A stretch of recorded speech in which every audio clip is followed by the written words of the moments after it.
Today, we are talking 4 running back values that you can take advantage of in 2023 fantasy football drafts that are happening right now. Some of these guys have crazy low ADPs. I don't understand it, but I'm drafting them, and you should too. The first running back value that you can take advantage of in 2023 fantasy football drafts is Joe Mixon.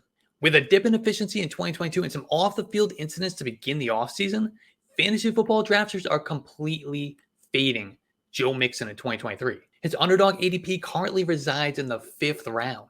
That makes no sense. This guy is coming off an RB7 season after averaging 16 fantasy points per game. And the season before, he was the RB5. His competition for touches is gone. Samaje Perine touched the ball nearly 150 times in 2022, but is now in Denver. So Mixon is going to get plenty of volume.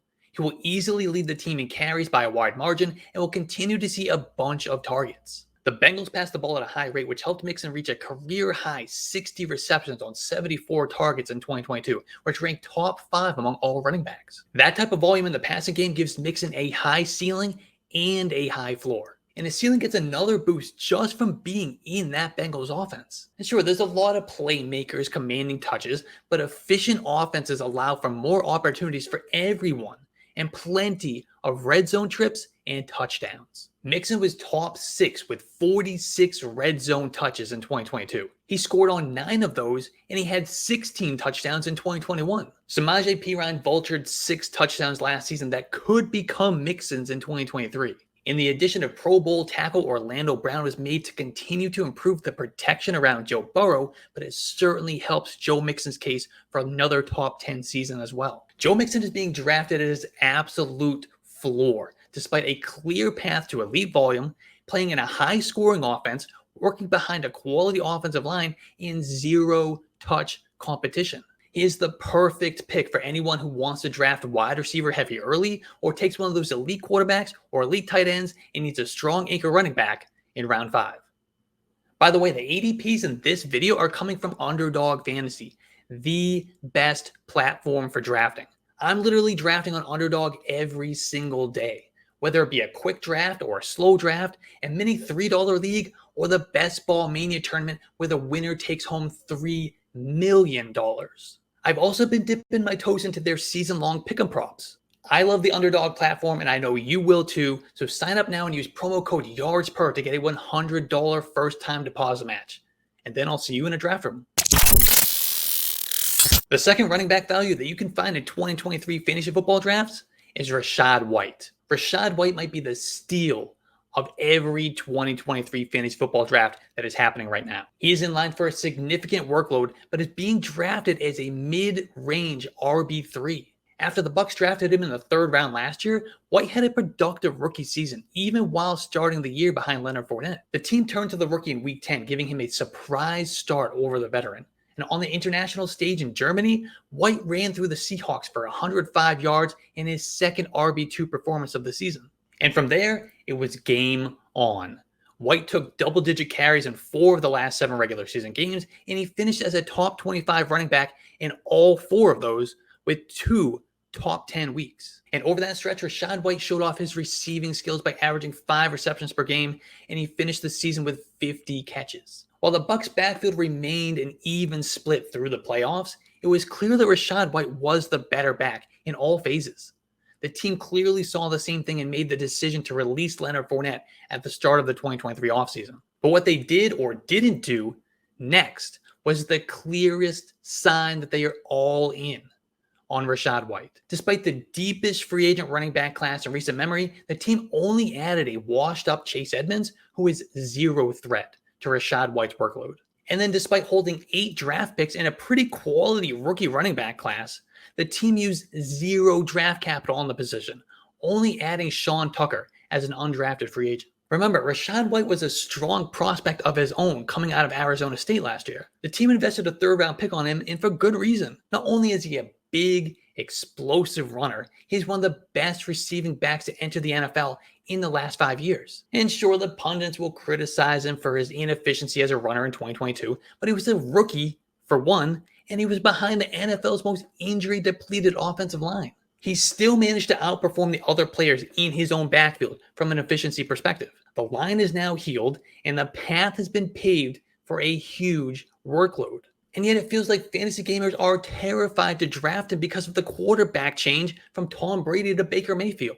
Now, I get that the offense will be less efficient and the touchdown opportunities will be fewer with the greatest quarterback of all time now hitting golf balls, but there are still plenty of reasons why Rashad White will be just fine in this offense. For one, they will surely lean on the run game more than they did with Tom Brady. The days of those 700 plus pass attempts in Tampa are long gone.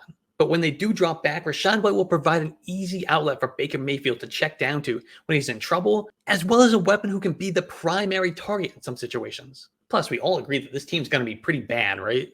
So it's going to be targets galore in the second half of games when they're in full comeback mode. I can see it now. Baker Mayfield throwing 20 passes in the fourth quarter, trying to rally a comeback, and he's just checking it down to Rashad White. However you feel about Rashad White and however you feel about this offense, letting Rashad White's ADP fall all the way to the 8th round is absurd. Fantasy gamers always talk about how volume is king, and yet they are ignoring that concept in this situation. I will surely be taking full advantage in eating up the value while it lasts.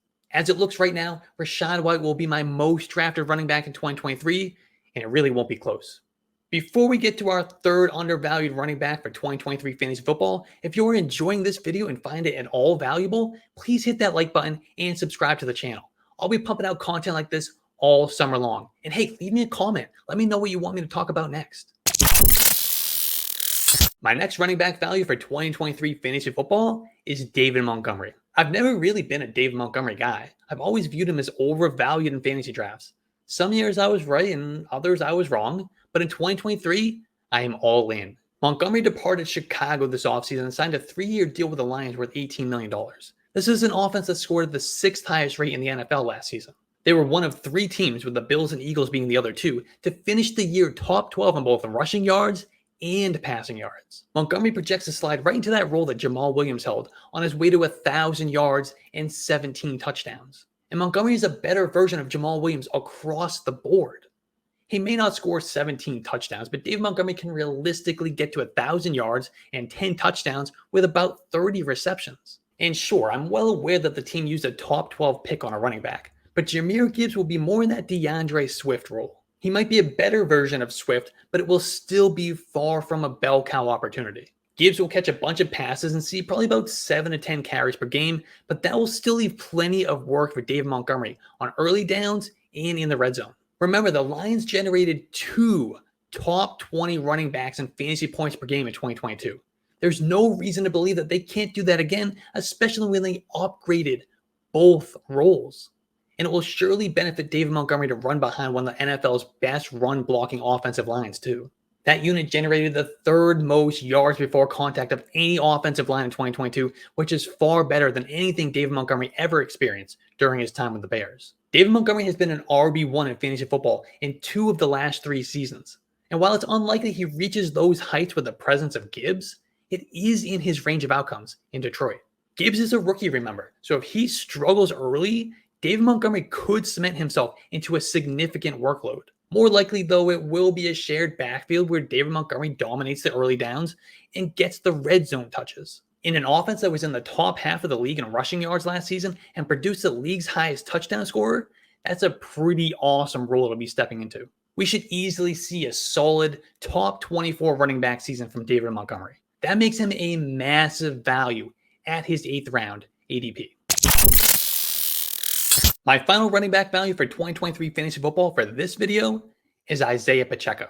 I liked Isaiah Pacheco coming out of Rutgers last year and thought he would have an opportunity to earn a role in the Kansas City offense as a rookie. Not only did he overtake Ronald Jones in preseason, but he bumped former first-round pick Clyde Edwards-Helaire out of his starting job by midseason. Jerick McKinnon continued to operate as the team's primary receiving back and actually got a good amount of carries as well. But by the end of the season, Isaiah Pacheco was the go-to guy between the tackles and in short yardage situations. From week 10 through the Super Bowl, Isaiah Pacheco averaged 12 fantasy points per game while scoring double-digit points in 10 of his last 12 contests. Pacheco scored as a top 24 running back in 6 of the last 8 regular season games, and he capped off his rookie year by scoring a touchdown in the Super Bowl. He played 56% of the snaps in both the AFC Championship game and the Super Bowl, and he carried the ball 10 or more times in each of the playoff games, including 7 times in the red zone, which is more than double what Jerick McKinnon saw.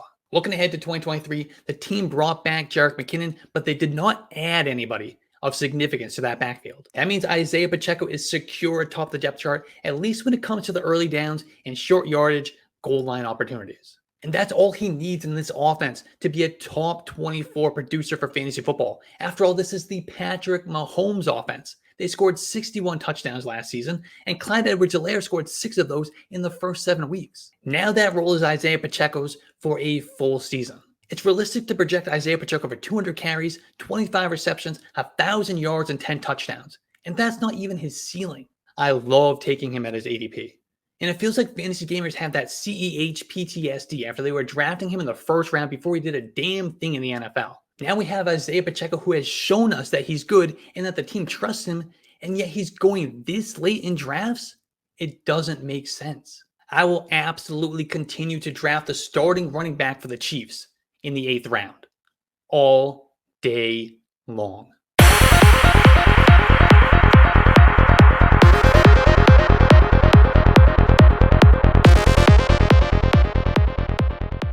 Hey, if you like that video, hit that like button, hit that subscribe button, leave a comment on what you want me to talk about next. You can find all my stuff, my rankings, articles, podcasts, more videos like this on YARDSPERFantasy.com. Just download the YARDSPER Fantasy app, and we thank you for your support.